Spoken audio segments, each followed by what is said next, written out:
हम खबरें दिखाएंगे आपको देश दुनिया की, राजनीति की, खेल की, क्राइम और अपराध की सभी छोटी बड़ी खबरें। 2024 विधानसभा निवडणुकीत सोलापूर जिल्हा व शहरातील जनता भाजप व काँग्रेस यांच्या कामाला व निष्क्रियतेला कंटाळली आहे। त्यामुळे शोषित, पीडित व एक सामान्य तसेच घराणेशाहीला हाणून पाडण्यासाठी वंचित बहुजन आघाडी ज्या समाजाला या प्रस्थापित लोकांनी वंचित ठेवलं आहे त्यांना उमेदवारी देणार, तसेच 100 ओबीसी समाजाला विधानसभा जागा देणार। सोलापूर शहर उत्तर व सोलापूर दक्षिण मधून इच्छुक उमेदवार वंचित बहुजन आघाडीमध्ये ओबीसी नेते ज्यांनी सोलापूर विद्यापीठ नामांतर लढ्यामध्ये पुण्यश्लोक अहिल्यादेवी होळकर नाव मिळावे म्हणून सक्रियपणे मोठ्या प्रमाणात काम केलं।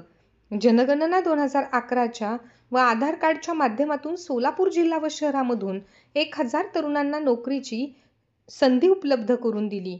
महाराष्ट्र पोलीस टाइम्सच्या माध्यमातून सर्वसामान्य जनतेचे प्रश्न मिटवण्यासाठी प्रयत्न केले। वंचित शोषित घटकांना एकत्रित करून त्यांच्यावर होणाऱ्या अन्यायाला वाचा फोडली। येणाऱ्या विधानसभेत दक्षिण सोलापूर विधानसभा अथवा शहर उत्तरमधून उमेश काळे यांच्या वंचित बहुजन आघाडीकडून उमेदवारीची चर्चा जनतेतून होत आहे।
इस वीडियो को लाइक करें, हमारे चैनल को सब्सक्राइब कर बेल आइकन जरूर प्रेस करें